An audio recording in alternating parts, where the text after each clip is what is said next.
Carta de Paulo aos Hebreus, capítulo 1.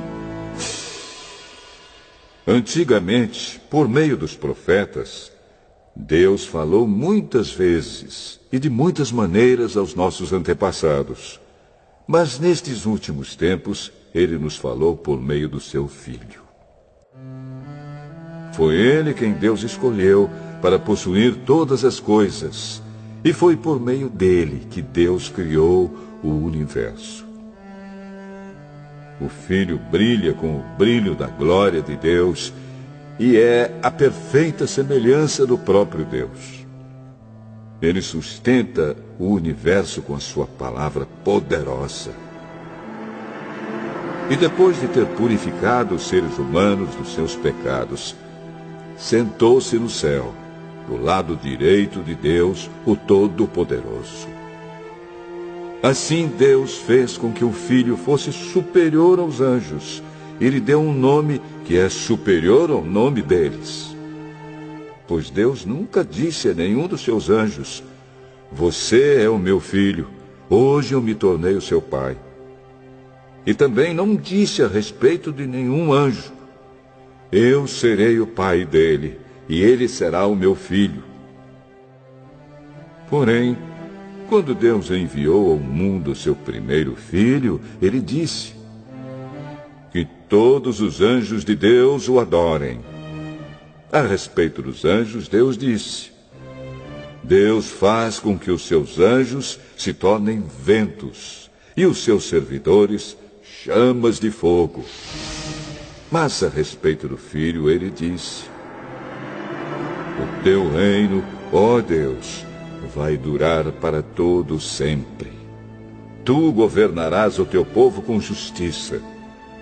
Tu amas o bem e odeias o mal.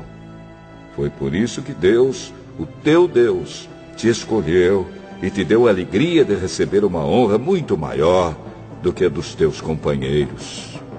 E as Escrituras também dizem: "Tu, Senhor, no começo criaste a terra, e com as tuas próprias mãos fizeste os céus. A terra e o céu vão acabar, mas tu viverás para sempre. Eles ficarão velhos como roupa.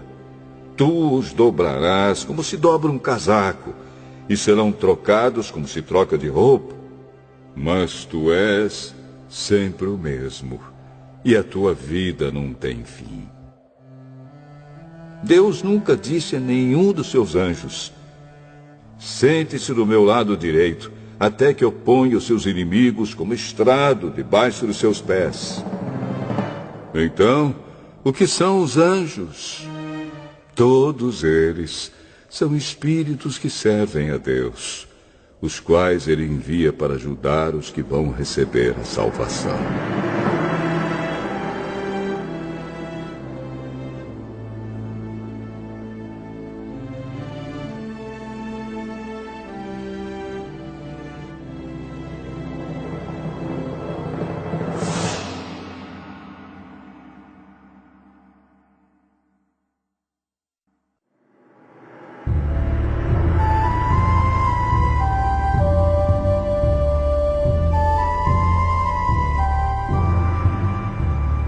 Hebreus, capítulo 2. Por isso devemos prestar mais atenção nas verdades que temos ouvido, para não nos desviarmos delas. Não há dúvida de que a mensagem que foi dada por meio dos anjos é verdadeira. E aqueles que não a seguiram nem foram obedientes a ela, receberam o castigo que mereciam. Sendo assim, como é que nós escaparemos do castigo se desprezarmos uma salvação tão grande? Primeiro, o próprio Senhor Jesus anunciou essa salvação. E depois aqueles que a ouviram nos provaram que ela é verdadeira. Ao mesmo tempo, por meio de sinais de poder, maravilhas e muitos tipos de milagres, Deus confirmou o testemunho deles. E, de acordo com sua vontade, distribuiu também os dons do Espírito Santo. Pois Deus não deu aos anjos o poder de governar o mundo novo que está por vir, o mundo do qual estamos falando. Pelo contrário, em alguma parte das Escrituras Sagradas, alguém afirma que é um simples ser humano, ó Deus, para que penses nele. Que é o ser mortal para que te preocupes com ele. Tu o colocaste por pouco tempo em posição inferior à dos anjos. Tu lhe deste a glória e a honra de um rei e puseste todas as coisas debaixo do domínio dele. Quando se diz que Deus pôs todas as coisas debaixo do domínio dele, isso quer dizer que nada ficou de fora. Porém, não vemos o ser humano governando hoje todas as coisas. Mas nós vemos Jesus fazendo isso. Por um pouco de tempo, ele foi colocado em posição inferior à dos anjos, para que, pela graça de Deus, ele morresse por todas as pessoas. Agora nós o vemos coroado de glória e de honra por causa da morte que ele sofreu. Pois Deus, que cria e sustenta todas as coisas, fez o que era apropriado e tornou Jesus perfeito por meio do sofrimento. Deus fez isso a fim de que muitos, isto é, os seus filhos, tomassem parte na glória de Jesus. Pois é Jesus quem os guia para a salvação. Jesus purifica as pessoas dos seus pecados, e todos, tanto ele como os que são purificados, têm o mesmo Pai. É por isso que Jesus não se envergonha de chamá-los de irmãos. Como ele diz: ó Deus, eu falarei a respeito de ti aos meus irmãos e te louvarei na reunião do povo. Diz também: eu confiarei nele. E diz ainda: aqui estou eu com os filhos que Deus me deu. Os filhos, como ele os chama, são pessoas de carne e sangue. E por isso o próprio Jesus se tornou igual a eles, tomando parte na natureza humana deles. Ele fez isso para que, por meio da sua morte, pudesse destruir o diabo, que tem poder sobre a morte. E também para libertar os que foram escravos toda a sua vida por causa do medo da morte. É claro que ele não veio para ajudar os anjos. Em vez disso, como dizem as Escrituras, ele ajuda os descendentes de Abraão. Isso quer dizer que foi preciso que Jesus se tornasse em tudo igual aos seus irmãos, a fim de ser o grande sacerdote deles, bondoso e fiel no seu serviço a Deus, para que os pecados do povo fossem perdoados. E agora Jesus pode ajudar os que são tentados, pois ele mesmo foi tentado e sofreu.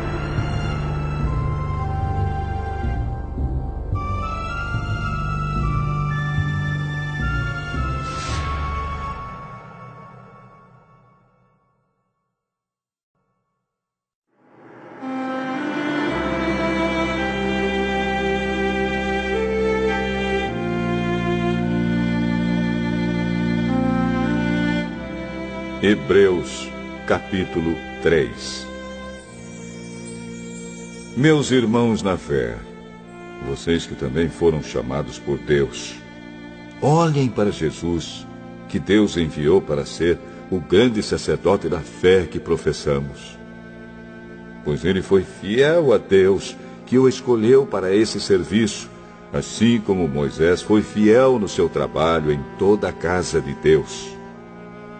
Assim como a pessoa que constrói uma casa é mais importante do que a casa, assim também Jesus é mais importante do que Moisés. Uma casa tem de ser construída por alguém, mas Deus é o construtor de tudo o que existe.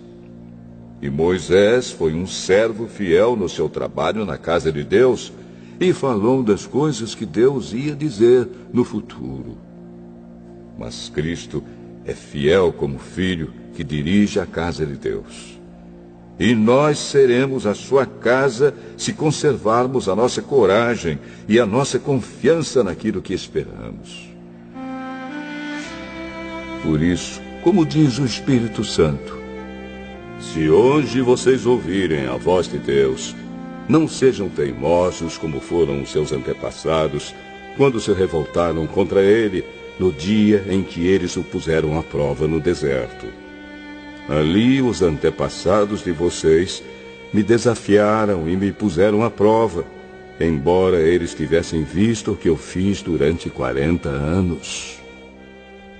Por isso fiquei irritado com aquela gente e disse: eles são gente de coração perverso e não querem obedecer aos meus mandamentos. Eu fiquei irado e fiz este juramento: eles nunca entrarão na terra prometida, onde eu lhes teria dado descanso. Meus irmãos, cuidado para que nenhum de vocês tenha um coração tão mau e descrente que o leve a se afastar do Deus vivo. Pelo contrário, enquanto esse hoje de que falam as Escrituras Sagradas se aplicar a nós, animem uns aos outros, a fim de que nenhum de vocês se deixe enganar pelo pecado, nem endureça o seu coração. Pois seremos companheiros de Cristo se continuarmos firmes até o fim da confiança que temos tido desde o princípio. É isso que as Escrituras Sagradas dizem. Se hoje vocês ouvirem a voz de Deus, não sejam teimosos como foram os seus antepassados quando se revoltaram contra ele. Quem foi que ouviu a voz de Deus e se revoltou contra ele? Foram todos os que Moisés tirou do Egito. Com quem foi que Deus se irritou durante 40 anos? Foi com os que pecaram e caíram mortos no deserto. E de quem é que Deus estava falando quando fez este juramento? Eles nunca entrarão na terra prometida, onde eu lhes teria dado descanso. Ele estava falando das pessoas que se revoltaram. Portanto, vemos que elas não puderam entrar na terra prometida porque não tiveram fé.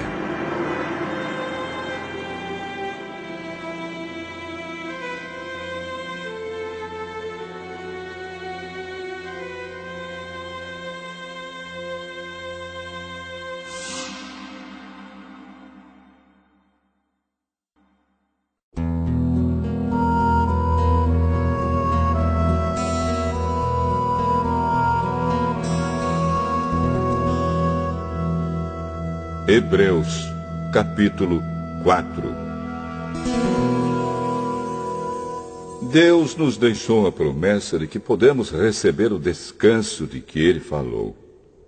Portanto, tenhamos muito cuidado para que Deus não julgue que algum de vocês tenha falhado, deixando assim de receber esse descanso. Pois, assim como aquelas pessoas ouviram, também nós ouvimos a boa notícia. Elas ouviram a mensagem, porém, ela não lhes fez nenhum bem, porque quando a ouviram, não a receberam com fé. Portanto, nós, os que cremos, recebemos o descanso prometido por Deus, como Ele mesmo disse. Eu fiquei irado e fiz este juramento: eles nunca entrarão na terra prometida, onde eu lhes teria dado descanso. Ele disse isso, embora o seu trabalho já estivesse terminado, desde o tempo em que havia criado o mundo. Pois a respeito do sétimo dia está escrito o seguinte, em alguma parte das Escrituras Sagradas: no sétimo dia Deus descansou de todo o trabalho que ele havia feito. E o mesmo assunto é repetido: eles nunca entrarão na terra prometida, onde eu lhes teria dado descanso. Aqueles que foram os primeiros a ouvir a boa notícia não tiveram fé e por isso não receberam esse descanso. portanto, há outros que vão recebê-lo. A prova disso é que Deus marca outro dia chamado hoje. Ele falou disso muitos anos depois, por meio de Davi, no trecho das Escrituras já citado. Se hoje vocês ouvirem a voz de Deus, não sejam teimosos. Se Josué tivesse dado ao povo esse descanso, Deus não teria falado mais tarde a respeito de outro dia. Assim, ainda fica para o povo de Deus um descanso, como o descanso de Deus no 7º dia. Porque quem receber o descanso que Deus prometeu, vai descansar de todos os seus trabalhos, assim como Deus descansou dos trabalhos dele. Portanto, façamos tudo para receber esse descanso. E assim nenhum de nós deixará de recebê-lo, como aconteceu com aquelas pessoas por terem se revoltado. Pois a palavra de Deus é viva e poderosa, e corta mais do que qualquer espada afiada dos dois lados. Ela vai até o lugar mais fundo da alma e do espírito, vai até o íntimo das pessoas e julga os desejos e pensamentos do coração delas. Não há nada que se possa esconder de Deus. Em toda a criação, tudo está descoberto e aberto diante dos seus olhos, e é a Ele que todos nós teremos de prestar contas. Portanto, fiquemos firmes na fé que anunciamos, pois temos um grande sacerdote poderoso, Jesus, o Filho de Deus, o qual entrou na própria presença de Deus. O nosso grande sacerdote não é como aqueles que não são capazes de compreender as nossas fraquezas. Pelo contrário, temos um grande sacerdote que foi tentado do mesmo modo que nós, mas não pecou. Por isso, tenhamos confiança e cheguemos perto do trono divino onde está a graça de Deus. Ali receberemos misericórdia e encontraremos graça sempre que precisarmos de ajuda.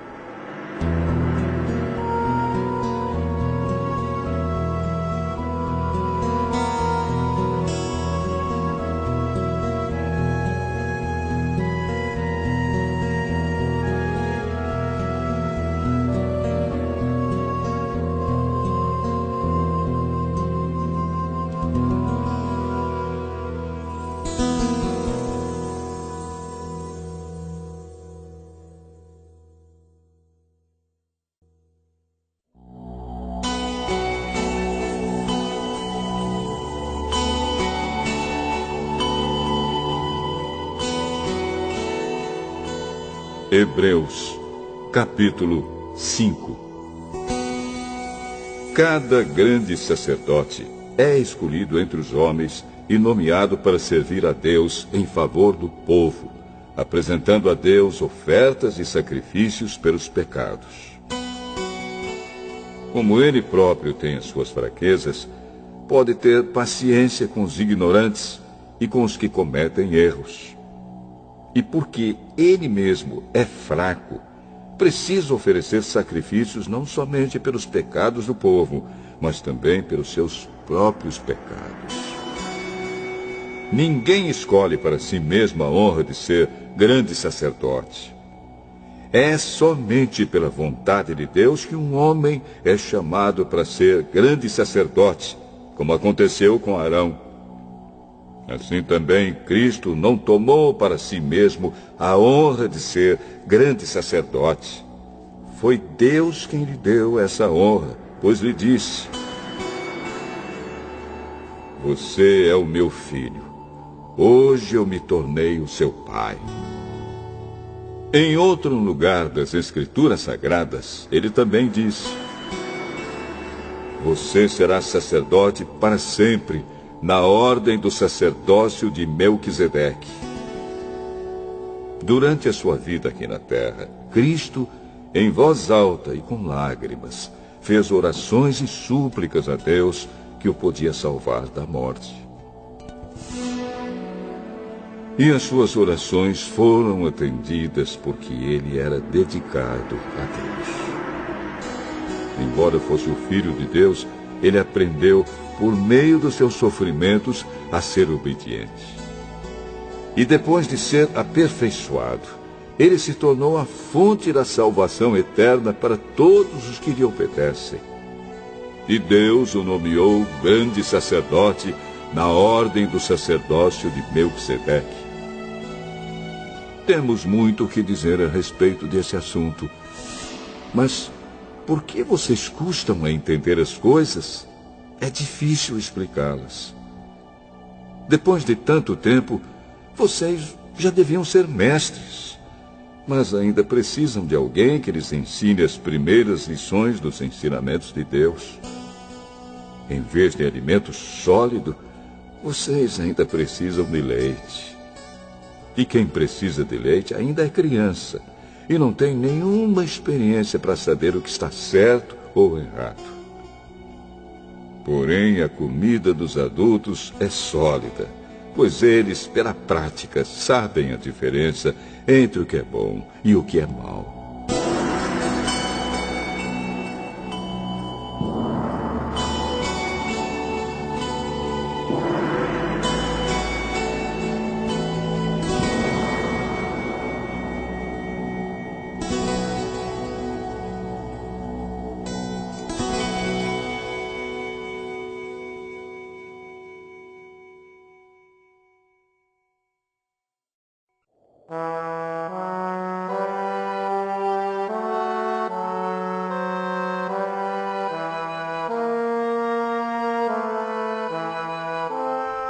Hebreus, capítulo 6.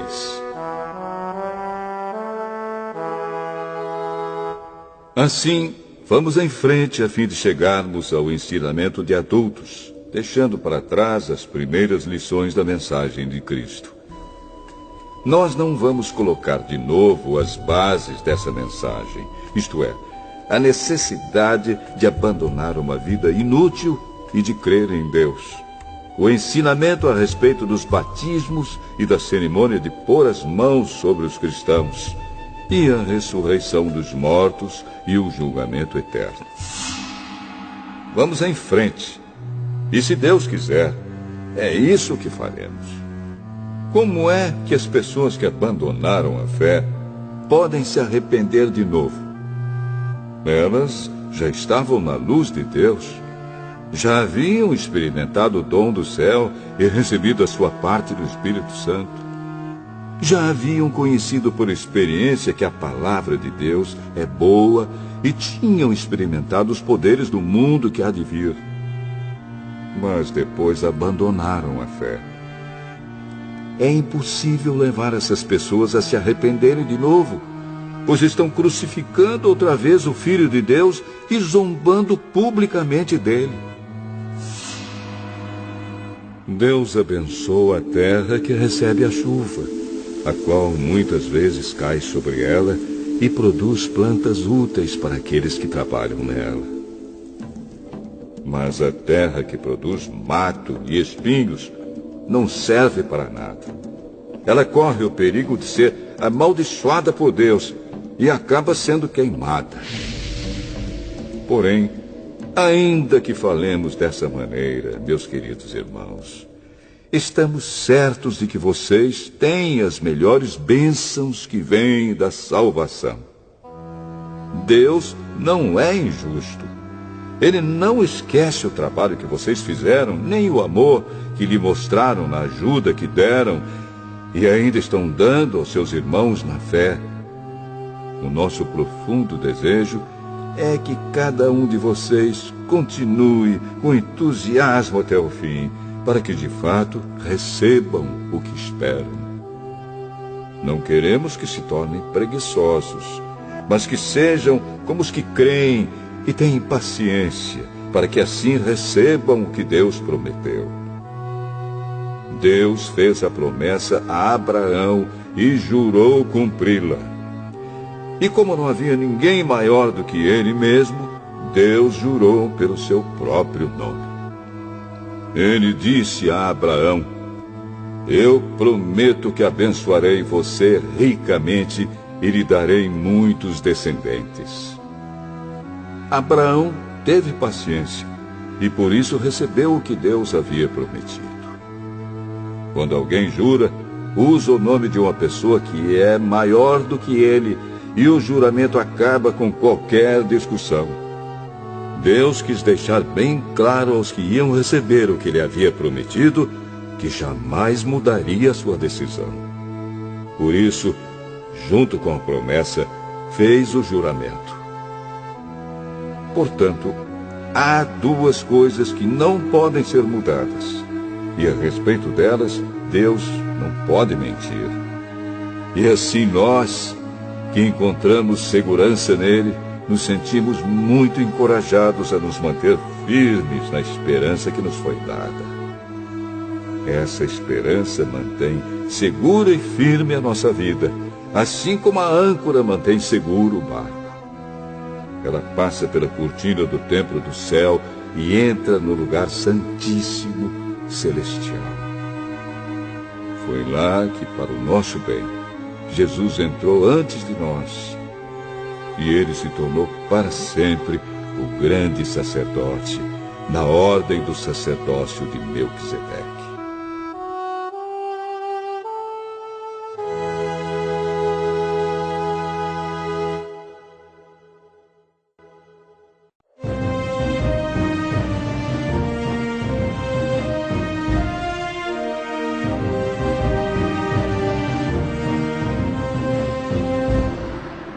Hebreus, capítulo 7.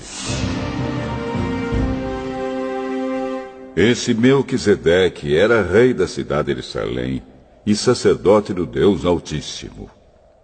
Quando Abraão estava voltando da batalha em que matou os reis, Melquisedeque foi ao encontro dele e o abençoou. Abraão lhe deu a 10ª parte de tudo que ele havia tomado dos inimigos na batalha. O nome de Melquisedeque quer dizer, primeiramente, Rei da Justiça. E porque ele era rei de Salém, o seu nome também quer dizer Rei da Paz. Não se conhece o pai, nem a mãe, nem qualquer antepassado de Melquisedeque. E também não se sabe nada sobre o seu nascimento ou sobre a sua morte. Por ser como filho de Deus, ele continua sacerdote para sempre. Vejam como Melquisedeque era grande. Abraão, o patriarca, lhe deu a 10ª parte de tudo que havia tomado dos inimigos na batalha. Conforme a lei de Moisés, os sacerdotes, que são descendentes de Levi, têm a obrigação de receber do povo a 10ª parte de tudo. Eles recebem dos seus próprios patrícios, embora estes também sejam descendentes de Abraão.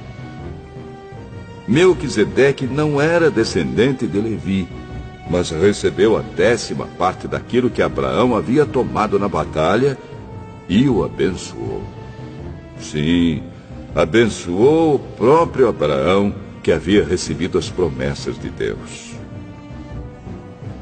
Não há dúvida de que aquele que abençoa é mais importante do que aquele que é abençoado. No caso dos sacerdotes, a 10ª parte é recebida por homens que um dia vão morrer. Mas, no caso de Melquisedeque, como dizem as Escrituras Sagradas, a 10ª parte foi recebida por alguém que continua vivo. Portanto, quando Abraão pagou a 10ª parte, Levi, cujos descendentes recebem a 10ª parte, também pagou.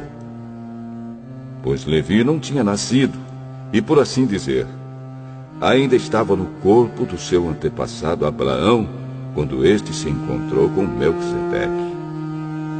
A lei que o povo de Israel recebeu se baseava no sacerdócio dos levitas. Ora, se o trabalho dos sacerdotes levitas tivesse sido perfeito, não haveria necessidade de aparecer outro tipo de sacerdote da ordem do sacerdócio de Melquisedeque e não da ordem de Arão. Pois quando se muda o sacerdócio, a lei também precisa ser mudada. E o nosso Senhor Jesus, a respeito de quem são ditas essas coisas, pertencia a outra tribo. E nenhum membro dessa tribo jamais serviu como sacerdote. É sabido que, por nascimento, Jesus, o nosso Senhor, pertencia à tribo de Judá. E Moisés não disse nada dessa tribo quando falou a respeito de sacerdotes. E tudo isso se torna bem mais claro, pois surgiu um sacerdote diferente, parecido com Melquisedeque. Ele não foi feito sacerdote pelas leis ou regras humanas, porém se tornou sacerdote por meio do poder de uma vida que não tem fim. Porque as Escrituras Sagradas dizem: você será sacerdote para sempre, na ordem do sacerdócio de Melquisedeque. Assim a regra antiga foi anulada, porque era fraca e inútil. Pois a lei não podia aperfeiçoar nada. Mas agora, Deus nos deu uma esperança melhor, por meio da qual chegamos perto dele. Além disso, há o juramento de Deus. Não houve juramento quando os outros se tornaram sacerdotes. Porém, houve juramento quando Jesus se tornou sacerdote, pois Deus lhe disse: o Senhor jurou e não voltará atrás. Ele disse: você será sacerdote para sempre. Portanto, essa diferença também faz com que Jesus seja a garantia de uma aliança melhor. Há ainda outra diferença. Os outros sacerdotes foram muitos porque morriam e não podiam continuar o seu trabalho. Mas Jesus vive para sempre e o seu sacerdócio não passa para ninguém. E por isso ele pode, hoje e sempre, salvar as pessoas que vão a Deus por meio dele, porque Jesus vive para sempre a fim de pedir a Deus em favor delas. Por isso Jesus é o grande sacerdote de que necessitamos. Ele é perfeito e não tem nenhum pecado ou falha. Ele foi separado dos pecadores e elevado acima dos céus. Ele não é como os outros grandes sacerdotes. Não precisa oferecer sacrifícios todos os dias, primeiro pelos seus próprios pecados e depois pelos pecados do povo. Ele ofereceu um sacrifício uma vez por todas, quando se ofereceu a si mesmo. A lei de Moisés escolheu homens que são imperfeitos para serem grandes sacerdotes. Mas, pela promessa feita com juramento, a qual veio depois da lei de Moisés, Deus escolhe o Filho que se tornou perfeito para sempre.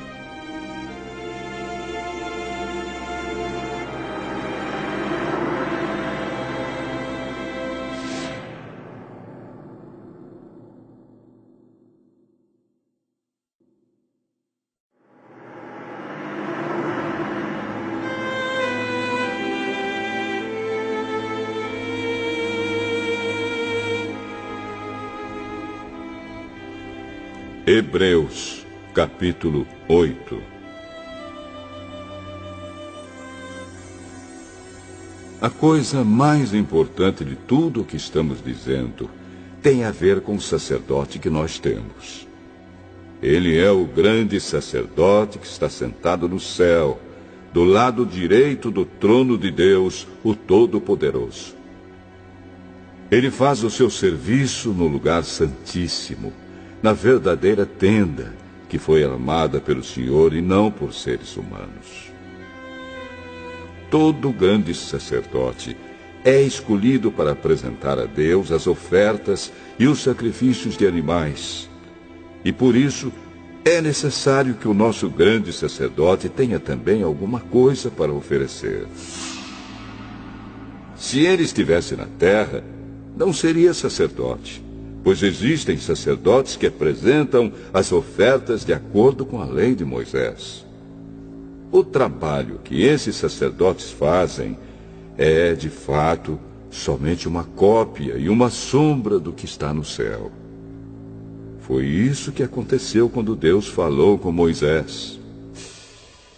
Quando Moisés estava para construir a tenda, Deus disse: tenha cuidado para fazer tudo de acordo com o modelo que eu lhe mostrei no monte. Mas, de fato, Jesus foi encarregado de um serviço sacerdotal que é superior ao dos sacerdotes. Pois a aliança que ele conseguiu é melhor, porque ela se baseia em promessas de coisas melhores. Pois, se a primeira aliança tivesse sido perfeita, não seria necessária uma nova aliança. Mas Deus vê que o seu povo é culpado e diz: está chegando o tempo, diz o Senhor, em que farei uma nova aliança com o povo de Israel e com o povo de Judá. Essa aliança não será como aquela que eu fiz com os antepassados deles, no dia em que os peguei pela mão e os tirei da terra do Egito. Não foram fiéis à aliança que fiz com eles, e por isso, diz o Senhor, eu os desprezei. Quando esse tempo chegar, diz o Senhor, farei com o povo de Israel esta aliança. Eu porei as minhas leis na mente deles, e no coração deles as escreverei. Eu serei o Deus deles, e eles serão o meu povo. Ninguém vai precisar ensinar o seu patrício, nem o seu parente, dizendo: procure conhecer o Senhor, porque todos me conhecerão, tanto as pessoas mais humildes como as mais importantes. Pois eu perdoarei os seus pecados e nunca mais lembrarei das suas maldades. E, quando Deus fala da nova aliança, é porque ele já tornou velha a primeira. E o que está ficando velho e gasto vai desaparecer logo.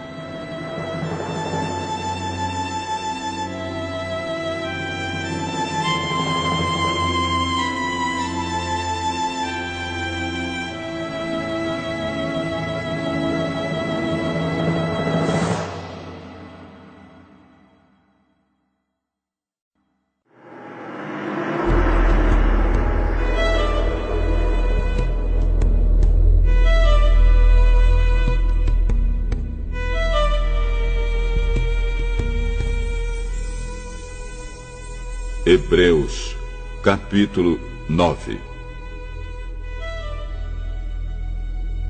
A primeira aliança tinha leis sobre adoração e tinha também um santuário construído por seres humanos onde se adorava a Deus. Foi armada uma tenda dividida em duas partes. Na parte da frente, chamada Lugar Santo, ficavam o candelabro e a mesa com os pães oferecidos a Deus. Atrás da segunda cortina ficava a parte que era chamada de Lugar Santíssimo. Ali estava colocado o altar de ouro, onde era queimado o incenso, e também estava colocada a arca da aliança, toda coberta de ouro. Dentro da arca estavam a vasilha de ouro com o maná, o bastão de Arão, do qual tinham saído brotos, e as duas placas de pedra com os mandamentos escritos nelas. Em cima da arca, representando a presença divina, estavam os querubins, com as suas asas abertas sobre o lugar onde os pecados eram perdoados. Mas agora não é o momento de explicar os detalhes dessas coisas. Depois de tudo isso ter sido preparado, os sacerdotes entram todos os dias na parte da frente da tenda, que é o lugar santo, para cumprir os seus deveres religiosos. Mas somente o grande sacerdote entra na parte de trás, que é o lugar santíssimo, e isso apenas uma vez por ano.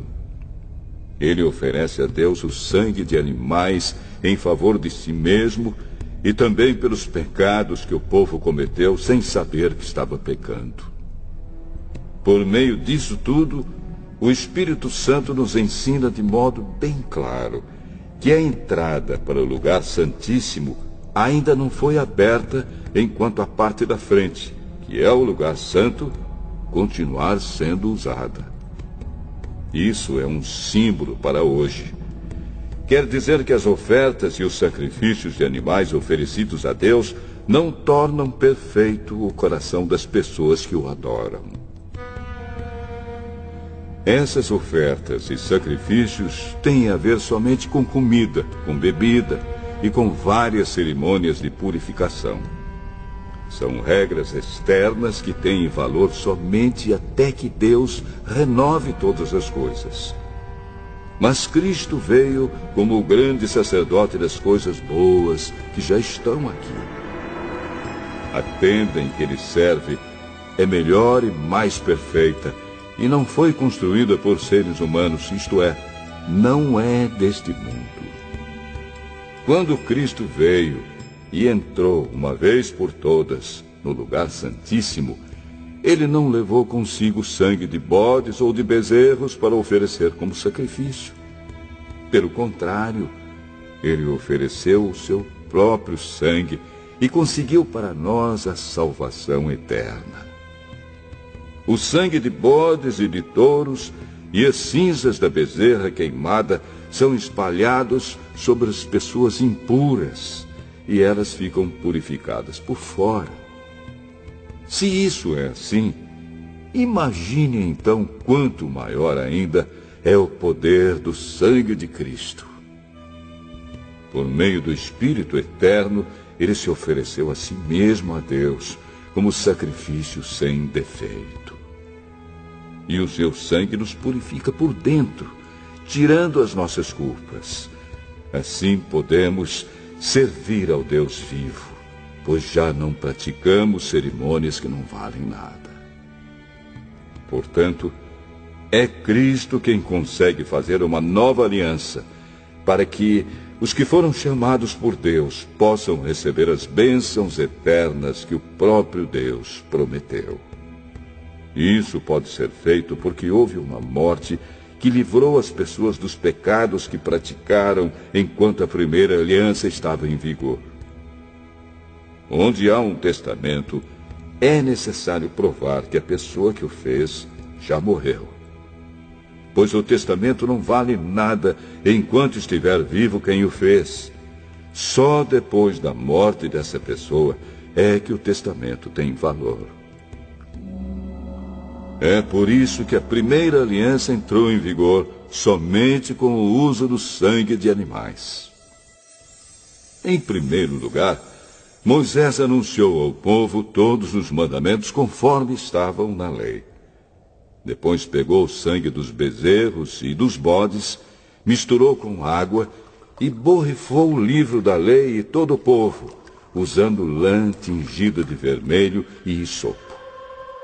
Então disse: Este é o sangue que sela a aliança que Deus mandou vocês obedecerem. Da mesma forma, Moisés também borrifou sangue sobre a tenda e sobre todos os objetos usados na adoração.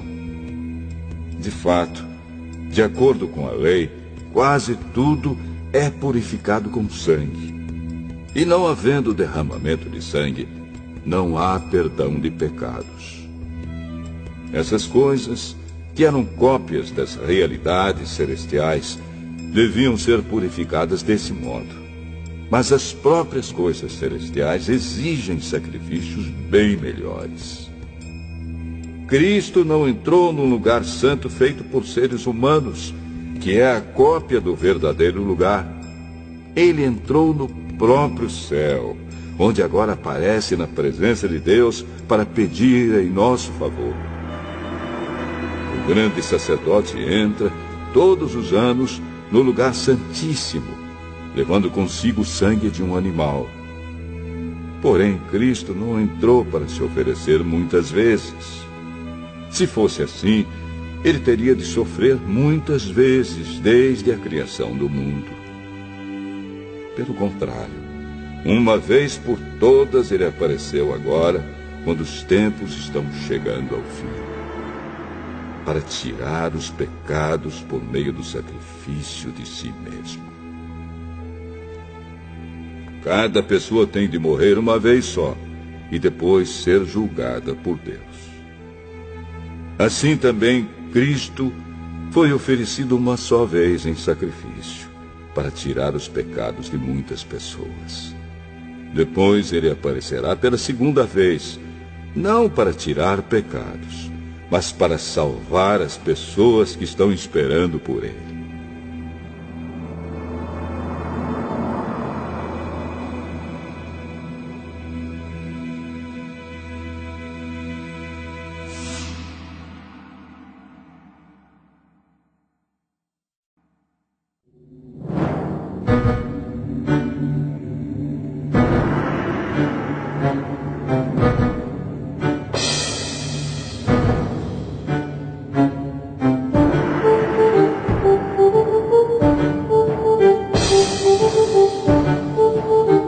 Hebreus, capítulo 10. A lei dada por Moisés não é um modelo completo e fiel das coisas verdadeiras. É apenas uma sombra das coisas boas que estão para vir. Os mesmos sacrifícios são oferecidos sempre, ano após ano. Portanto, como pode a lei, por meio desses sacrifícios, aperfeiçoar as pessoas que chegam perto de Deus? Se as pessoas que adoram a Deus tivessem sido purificadas dos seus pecados, não se sentiriam mais culpadas de nenhum pecado, e todos os sacrifícios terminariam. Em vez disso, esses sacrifícios, realizados ano após ano, servem para fazer com que as pessoas lembrem dos seus pecados. Pois o sangue de touros e de bodes não pode, de modo nenhum, tirar os pecados de ninguém. Por isso, Cristo, ao entrar no mundo, disse: Tu, ó Deus, não queres animais oferecidos em sacrifícios, nem ofertas de cereais, mas preparaste um corpo para mim. Não te agradam as ofertas de animais queimados inteiros no altar, nem os sacrifícios oferecidos para tirar pecados. Então eu disse: Estou aqui, ó Deus. Venho fazer a tua vontade, assim como está escrito a meu respeito no livro da lei. Primeiro ele disse: Tu não queres sacrifícios ou ofertas de animais, e não te agradam as ofertas dos animais queimados inteiros no altar, nem os sacrifícios oferecidos para tirar pecados. Ele disse isso embora todos os sacrifícios sejam oferecidos de acordo com a lei. Depois ele disse: Estou aqui, ó Deus, para fazer a tua vontade. Assim Deus acabou com todos os antigos sacrifícios e pôs no lugar deles o sacrifício de Cristo. E porque Jesus Cristo fez o que Deus quis, nós somos purificados do pecado pela oferta que ele fez, uma vez por todas, do seu próprio corpo. Todo sacerdote judeu cumpre todos os dias os seus deveres religiosos e oferece muitas vezes os mesmos sacrifícios, mas estes nunca poderão tirar pecados. Porém, Jesus Cristo ofereceu só um sacrifício para tirar pecados, uma oferta que vale para sempre, e depois sentou-se do lado direito de Deus. Ali, Jesus está esperando até que Deus ponha os seus inimigos como estrado debaixo dos pés dele. Assim, com um sacrifício só, ele aperfeiçoou para sempre os que são purificados do pecado. E o Espírito Santo também nos dá o seu testemunho sobre isso. Primeiro ele disse: Quando esse tempo chegar, diz o Senhor, eu farei com o povo de Israel esta aliança. Porei as minhas leis no coração deles e na mente deles as escreverei. Depois ele diz, não lembrarei mais dos seus pecados nem das suas maldades. Assim, quando os pecados são perdoados, já não há mais necessidade de oferta para tirá-los. Por isso, irmãos, por causa da morte de Jesus na cruz, nós temos completa liberdade de entrar no lugar santíssimo. Por meio da cortina, isto é, por meio do seu próprio corpo, ele nos abriu um caminho novo e vivo. Nós temos um grande sacerdote para dirigir a casa de Deus. Portanto, cheguemos perto de Deus com um coração sincero e uma fé firme, com a consciência limpa das nossas culpas e com o corpo lavado com a água pura. Guardemos firmemente a esperança da fé que professamos, pois podemos confiar que Deus cumprirá as suas promessas. Pensemos uns nos outros, a fim de ajudarmos todos a terem mais amor e a fazerem o bem. Não abandonemos, como alguns estão fazendo, o costume de assistir às nossas reuniões. Pelo contrário, animemos uns aos outros, e ainda mais agora que vocês veem que o dia está chegando. Pois, se continuarmos a pecar de propósito, depois de conhecer a verdade, já não há mais sacrifício que possa tirar os nossos pecados. Pelo contrário, resta apenas o medo do que acontecerá. Medo do julgamento e do fogo violento que destruirá os que são contra Deus. Quem desobedece à lei de Moisés é condenado sem dó à morte, se for julgado culpado depois de ouvido o testemunho de 2 pessoas, pelo menos. Então, o que será que vai acontecer com os que desprezam o Filho de Deus e consideram como coisa sem valor o sangue da aliança de Deus, que os purificou? E o que acontecerá com quem insulta o Espírito de Deus, que o ama? Imaginem como será pior ainda o castigo que essa pessoa vai merecer. Pois sabemos quem foi que disse, eu me vingarei, eu acertarei contas com eles. E quem também disse, o Senhor julgará o seu povo. Que coisa terrível é cair nas mãos do Deus vivo. Lembrem do que aconteceu no passado. Naqueles dias, depois que a luz de Deus os iluminou, vocês sofreram muitas coisas, mas não foram vencidos na luta. Alguns foram insultados e maltratados publicamente, e em outras ocasiões vocês estavam prontos para tomar parte no sofrimento dos que foram tratados assim. Vocês participaram do sofrimento dos prisioneiros. E quando tudo o que vocês tinham foi tirado, vocês suportaram isso com alegria, porque sabiam que possuíam uma coisa muito melhor, que dura para sempre.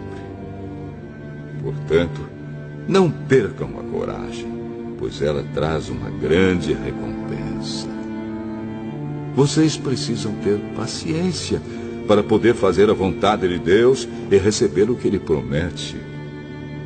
Pois, como Ele diz nas Escrituras Sagradas, um pouco mais de tempo, um pouco mesmo, e virá aquele que tem de vir. Ele não vai demorar. E todos aqueles que eu aceito terão fé em mim e viverão. Mas, se uma pessoa voltar atrás, eu não ficarei contente com ela. Nós não somos gente que volta atrás e se perde. Pelo contrário, temos fé e somos salvos.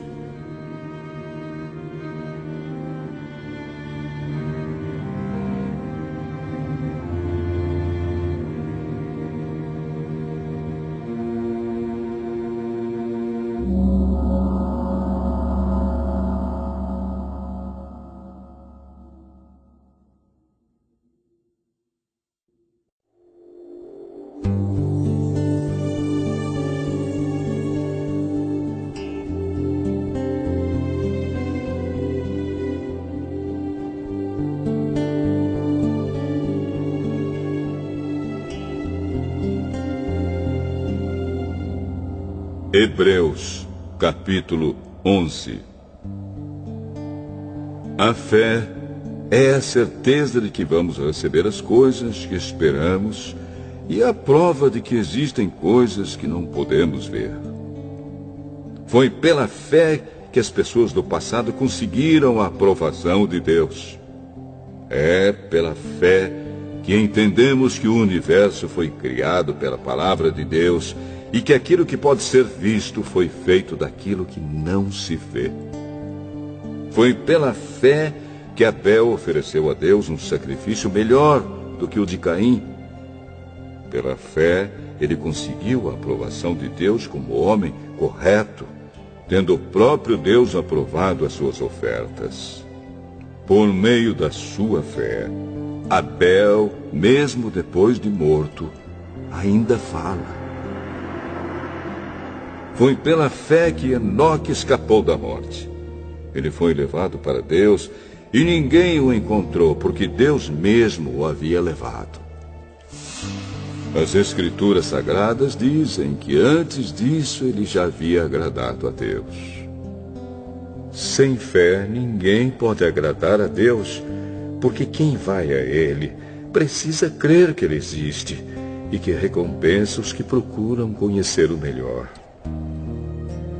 Foi pela fé que Noé ouviu os avisos de Deus sobre as coisas que iam acontecer e que não podiam ser vistas. Noé obedeceu a Deus e construiu uma barca em que ele e a sua família foram salvos. Assim Noé condenou o mundo e recebeu de Deus a aprovação que vem por meio da fé. Foi pela fé que Abraão, ao ser chamado por Deus, obedeceu e saiu para uma terra que Deus lhe prometeu dar. Ele deixou o seu próprio país sem saber para onde ia. Pela fé, ele morou como estrangeiro na terra que Deus lhe havia prometido. Viveu em barracas com Isaque e Jacó, que também receberam a mesma promessa de Deus.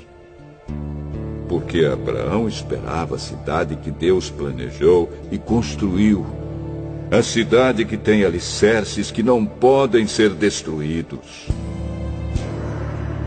Foi pela fé que Abraão se tornou pai, embora fosse velho demais, e a própria Sara não pudesse mais ter filhos.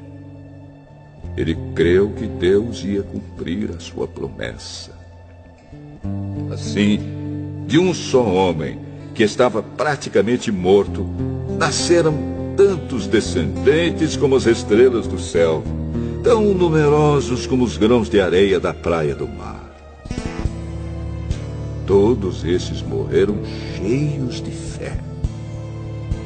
Não receberam as coisas que Deus tinha prometido, mas as viram de longe e ficaram contentes por causa delas.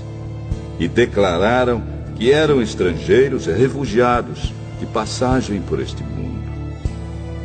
E aqueles que dizem isso mostram bem claro que estão procurando uma pátria para si mesmos. Não ficaram pensando em voltar para a terra de onde tinham saído. Se quisessem, teriam a oportunidade de voltar. Mas, pelo contrário, estavam procurando uma pátria melhor, a pátria celestial.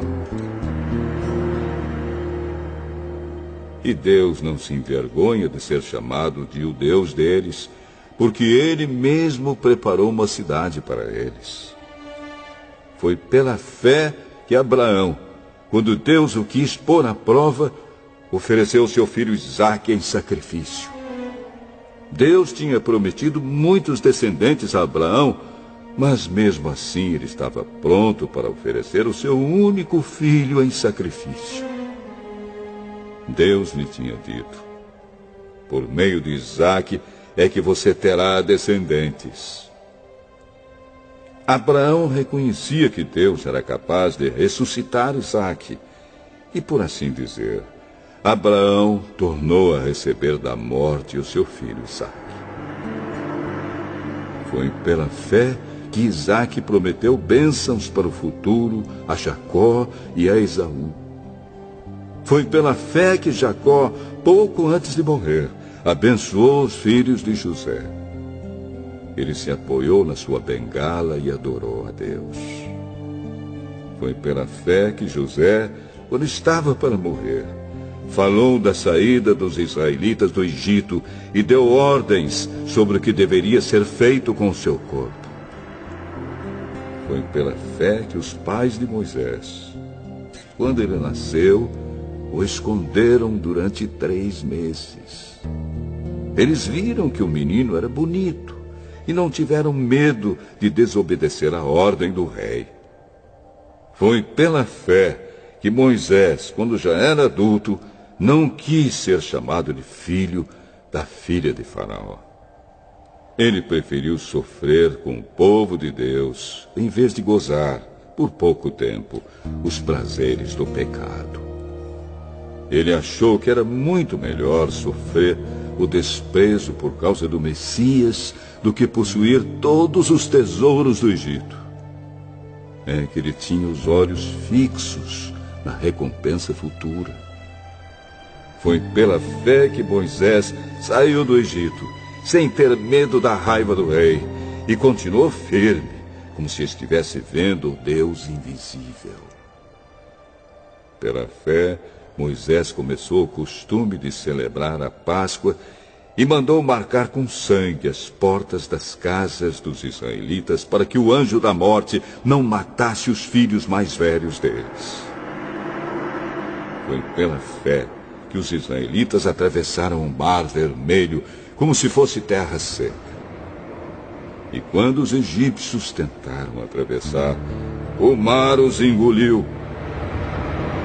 Foi pela fé que caíram as muralhas de Jericó, depois que os israelitas marcharam em volta delas durante 7 dias. Foi pela fé que Raabe, a prostituta, não morreu com os que tinham desobedecido a Deus, pois ela havia recebido bem os espiões israelitas. O que mais posso dizer?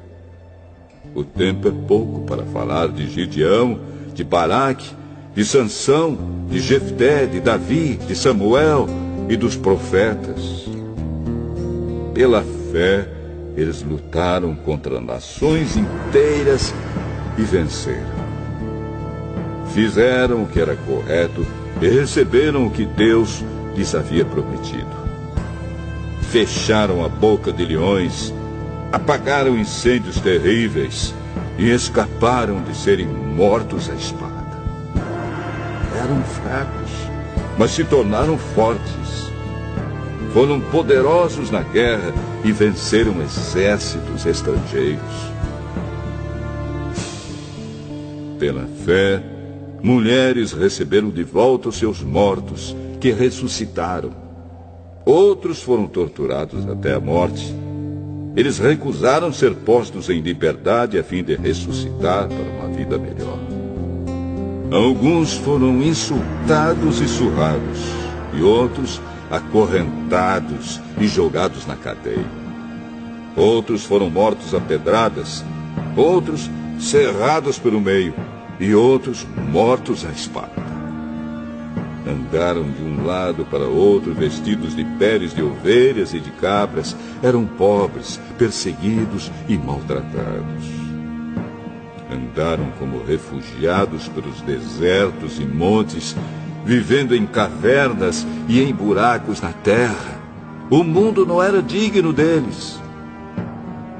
Porque creram, todas essas pessoas foram aprovadas por Deus, mas não receberam o que ele havia prometido. Pois Deus tinha preparado um plano ainda melhor para nós, a fim de que somente conosco elas fossem aperfeiçoadas.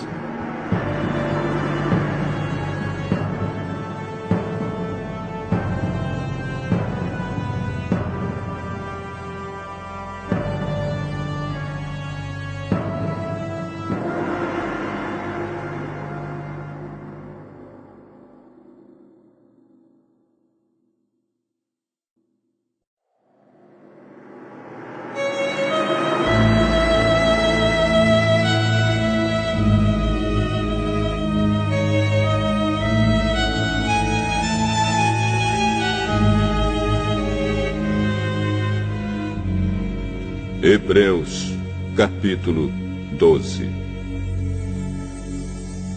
Assim, nós temos essa grande multidão de testemunhas ao nosso redor. Portanto, deixemos de lado tudo o que nos atrapalha e o pecado que se agarra firmemente em nós e continuemos a correr sem desanimar a corrida marcada para nós. Conservemos os nossos olhos fixos em Jesus, pois é por meio dele que a nossa fé começa, e é ele quem aperfeiçoa essa fé. Ele não deixou que a cruz fizesse com que ele desistisse.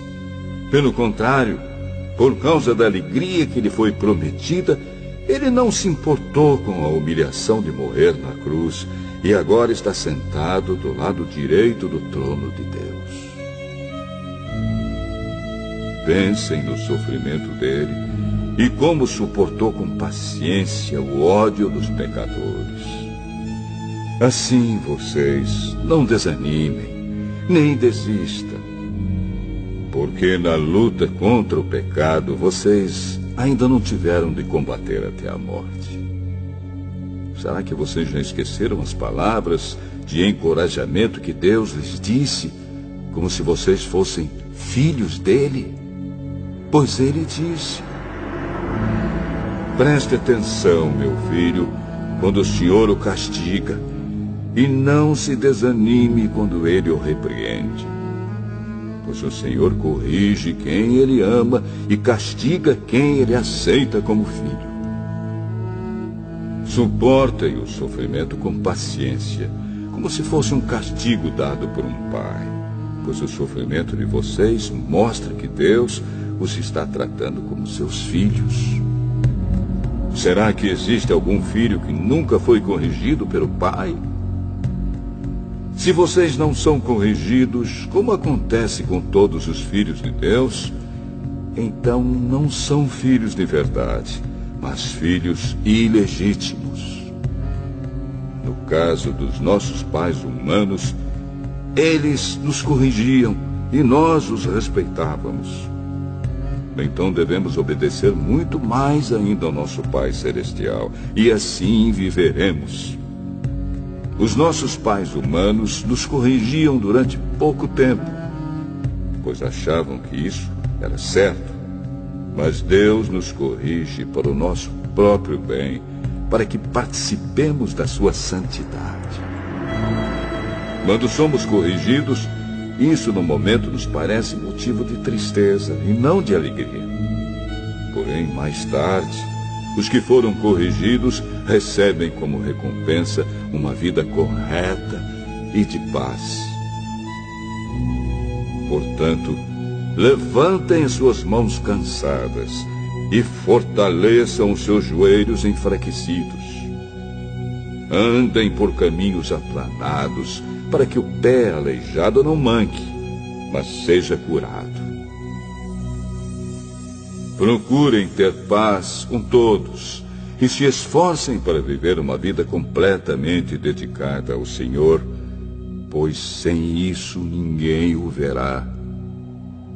Tomem cuidado para que ninguém abandone a graça de Deus. Cuidado para que ninguém se torne como uma planta amarga que cresce e prejudica muita gente com o seu veneno. E tomem cuidado também para que ninguém se torne imoral ou perca o respeito pelas coisas sagradas, como Esaú, que por causa de um prato de comida vendeu seus direitos de filho mais velho. Como vocês sabem, depois ele quis receber a bênção do seu pai, mas foi rejeitado porque não encontrou um modo de mudar o que havia feito, embora procurasse fazer isso até mesmo com lágrimas. Vocês não foram como o povo de Israel. Vocês não chegaram perto de alguma coisa que se pode tocar, como o Monte Sinai com seu fogo destruidor, a escuridão e as trevas, a tempestade, o barulho de trombeta e o som de uma voz. Quando os israelitas ouviram a voz, pediram que ela não dissesse mais nada pois eles não podiam suportar a ordem que dizia: até um animal, se tocar o monte, deverá ser morto a pedradas. O que estavam vendo era tão terrível que Moisés disse: estou tremendo de medo. Pelo contrário, vocês chegaram ao Monte Sião e à cidade do Deus vivo, a Jerusalém celestial com seus milhares de anjos. Vocês chegaram à reunião alegre dos filhos mais velhos de Deus, isto é, daqueles que têm o nome deles escrito no céu. Vocês chegaram até Deus, que é o juiz de todos, e chegaram também aos espíritos dos que são corretos e que foram aperfeiçoados. Vocês chegaram até Jesus, que fez a nova aliança e que borrifou o sangue que fala de coisas muito melhores do que o sangue de Abel. Portanto, tenham cuidado e não recusem ouvir aquele que fala. Aqueles que recusaram ouvir a pessoa que entregou a mensagem divina na terra não puderam escapar. Por isso, muito menos escaparemos nós se rejeitarmos aquele que lá do céu nos fala.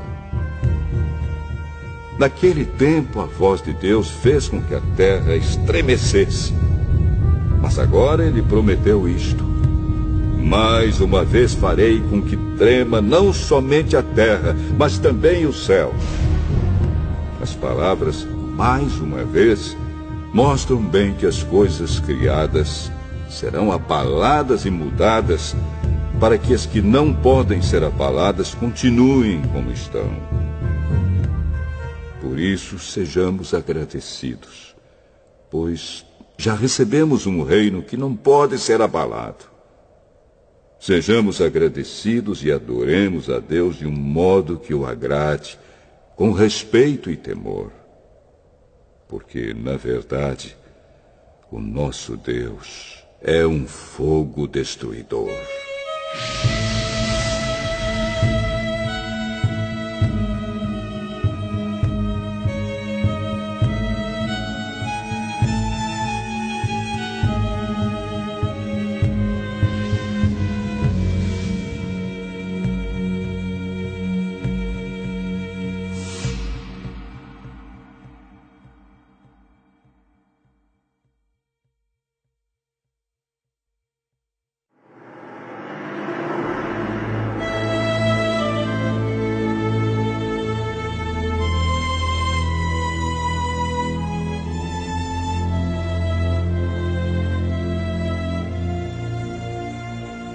Hebreus, capítulo 13. Continuem a amar uns aos outros como irmãos em Cristo. Não deixem de receber bem aqueles que vêm à casa de vocês, pois alguns que foram hospitaleiros receberam anjos sem saber. Lembrem dos presos, como se vocês estivessem na cadeia com eles. Lembrem dos que sofrem, como se vocês estivessem sofrendo com eles. Que o casamento seja respeitado por todos, e que os maridos e as esposas sejam fiéis um ao outro. Deus julgará os imorais e os que cometem adultério. Não se deixem dominar pelo amor ao dinheiro, e fiquem satisfeitos com o que vocês têm, pois Deus diz: eu nunca os deixarei e jamais os abandonarei. Portanto, sejamos corajosos e afirmemos: o Senhor é quem me ajuda e eu não tenho medo. Que mal pode alguém me fazer? Lembrem dos seus primeiros líderes espirituais que anunciaram a mensagem de Deus a vocês. Pensem como eles viveram e morreram e imitem a fé que eles tinham. Jesus Cristo é o mesmo ontem, hoje e sempre. Não se deixem levar por ensinamentos diferentes e estranhos que tiram vocês do caminho certo. É bom sermos espiritualmente fortes por meio da graça de Deus e não por meio da obediência a regras sobre alimentos. Pois os que obedecem a essas regras não têm sido ajudados por elas. Os sacerdotes que servem no templo não têm o direito de comer do sacrifício que é oferecido sobre o nosso altar. O grande sacerdote leva o sangue de animais para dentro do lugar santíssimo, a fim de oferecê-lo como sacrifício pelos pecados. Mas os corpos dos animais são queimados fora do acampamento. Por isso Jesus também morreu fora da cidade de Jerusalém para, com o seu próprio sangue, purificar o povo dos seus pecados. Portanto, vamos para perto de Jesus, fora do acampamento, e soframos a mesma desonra que ele sofreu. Porque neste mundo não temos nenhuma cidade que dure para sempre. Pelo contrário, procuramos a cidade que virá depois. Por isso, por meio de Jesus Cristo, ofereçamos sempre louvor a Deus.